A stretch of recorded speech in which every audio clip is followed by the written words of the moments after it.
신고했어? 오케이, 죽어봐. 너 뛰는 거야. 안녕하세요. 저는 서울에서 태어나서 아파트에만 살다가 지금은 귀촌하고 단독주택에 살고 있는 배짱이라고 합니다. 반갑습니다. 삐삐와 배짱이. 어제 오늘의 일이 아닙니다. 공공주택, 아파트라든지 연립주택 이런 데 사시는 분들이라면은 누구나 한 번은 겪어보셨을 층간소음, 층간소음에 대해서 오늘 한번 말씀드려 보겠습니다. 참고로 저는 더 이상 층간소음은 없습니다. 저도 귀촌하기 전까지는 계속해서 아파트에 살았기 때문에 층간소음에 대해서 잘 알고 있습니다.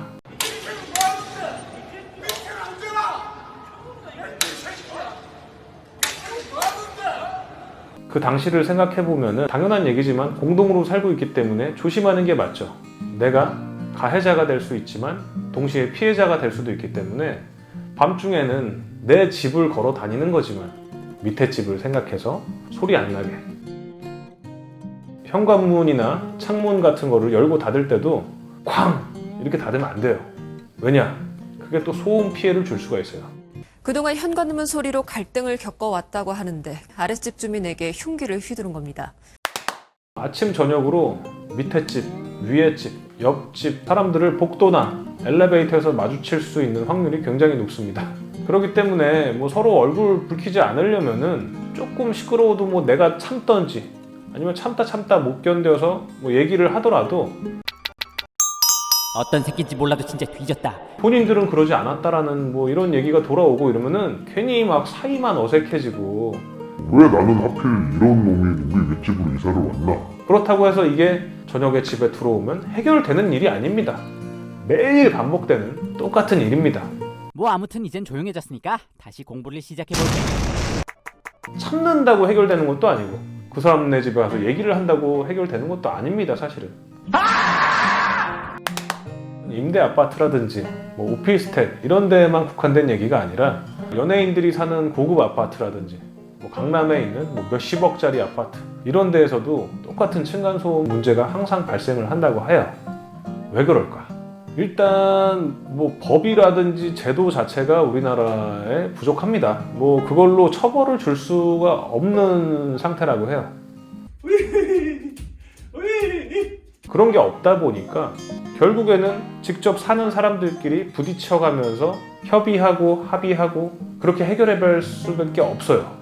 근데 이게 위에 집 사람 입장에서는 밑에 집 사람이 너무 예민하고 생활 소음인데 이걸 가지고 그러나 싶기도 하고, 또 밑에 집 사람 입장에서는 아니 이 아파트 너네만 사는 것도 아닌데 몇 번이나 부탁을 하고 내가 얘기를 했는데도 바뀌는 게 없으니까 이게 사람이 미치고 팔짝 뛰는 겁니다. 그러다 보니까 이게 보복으로 이어져요. 보복으로 이어지다 보면 또 이 보복이 또 보복으로 돌아옵니다. 매일매일 반복되는 일이기 때문에 법적으로 해결할 길은 없고 뭔가 보복이 일어나서 거기서 사건이 생기면은 사건을 처리하는 방식인 거죠. 우리나라 법 자체가. 오죽하면은 법조인들도 이거를 해결을 못합니다. 이런 사건도 있었다고 해요.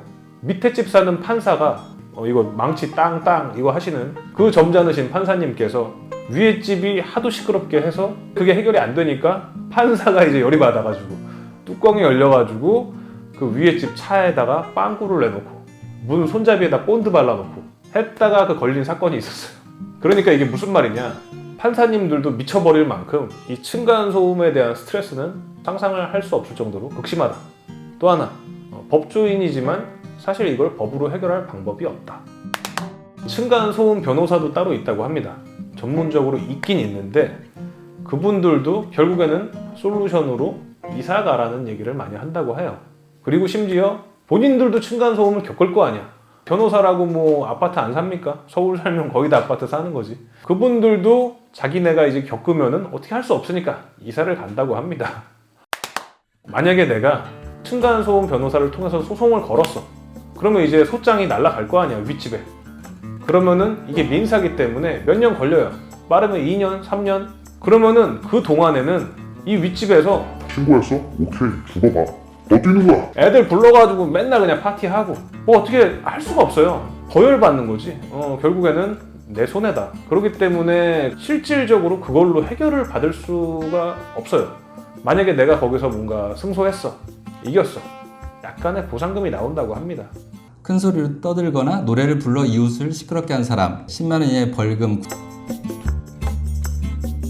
그리고 내가 이거를 증거로서 막 이렇게 제출하는 게 쉽지가 않다고 해요. 근데 그 소송이 진행되는 몇 년간 결국에 스트레스는 내가 받는 거 아닙니까? 그러니까 그 층간소음 변호사들도 웬만하면 이사 가라고 추천을 한다고 하더라고요. 그리고 또 이런 게 있습니다. 보복 스피커. 실제로 그 보복 스피커가 판다고 해요. 뭐냐면은 그 저음, 저주파, 진동이 굉장히 심한 스피커를 막대기에다 이렇게 달아가지고 우리 집 윗집에다가 그냥 대놓고 같이 쏘는 거야.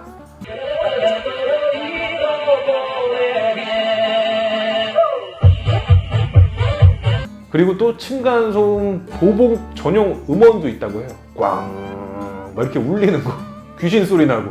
그러면 또 윗집에서도 이제 승질 나니까 같이 뛰고. 그러니까 이게 법적으로 뭔가 되어 있지가 않고 그러다 보니까 윗집도 마찬가지로 스트레스, 밑에 집도 마찬가지로 스트레스를 받고 살아가죠.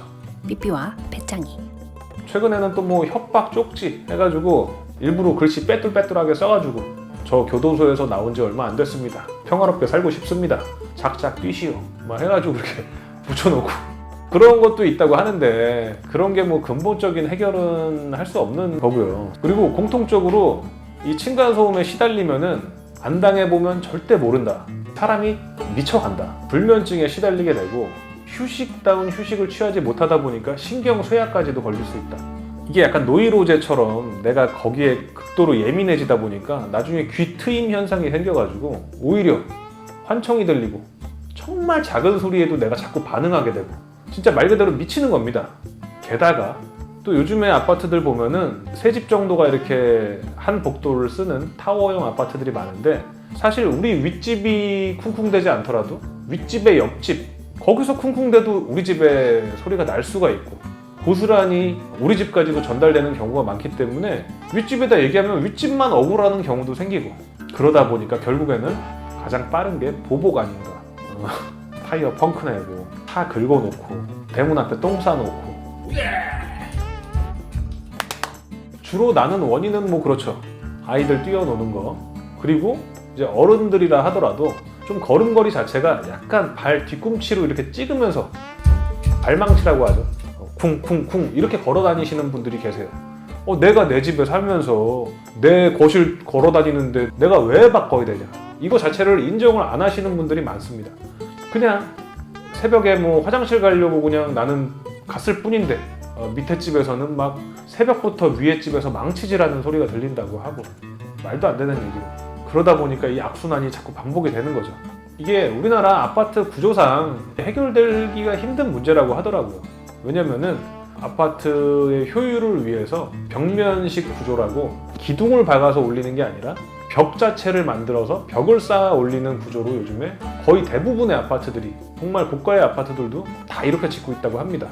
위에서 충격이 있으면은 이게 진동을 타고 그냥 벽을 전체를 타고 내려오는 거라 진동에 취약할 수밖에 없는 구조입니다. 참고로 저는 귀촌한 지 이제 1년 돼서 단독주택 살아보니 어젯밤에 뒤꿈치 쿵쿵 찍으면서 이렇게 화장실을 이렇게 다녀왔는데 갑자기 그런 생각이 드는 거예요. 아, 좋다. 아, 맞다. 밑에 집에 사람 없구나. 지금은 그냥 친구들 놀러 와서 저번에는 TV 볼륨 100까지 올려놓고 그 다음에 스피커 이만한 거 들고 와가지고 정말 고래고래 소리 지르면서 춤추면서 노래방도 했고요. 끄떡 없어요. 그리고 저희 강아지 탄이랑 같이 집안에서도 막 뒹굴면서 놀아줄 수도 있고 또 마당이 있으니까 그냥 마당에 나가면 되고 그 소음 스트레스라는 게 사실은 받을 때는 굉장했지만 막상 거기서 벗어나니 제가 이걸 장점이라고 생각을 못했던 것 같아요. 왜냐면은 그냥 갑자기 없어지니까 그냥 좋긴 좋았는데 왜 좋았는지를 몰랐어. 근데 이제 1년 살아보면서 아, 이게 사실은 굉장한 장점이었구나. 이 귀촌 생활 하면서 장점, 층간소음이 없다. 그냥 이렇게만 딱 얘기하면은 뭔가 와닿기가 좀 힘드실 것 같아서 좀 길게 한번 풀어서 얘기해봤습니다. 이 층간소음에서 해방된 기분이 뭐랄까 약간 아무도 없는 바닷가 혹은 강가에서 아무도 보는 사람이 없기 때문에 빤스까지 벗고 수영하는 그런 기분이랄까?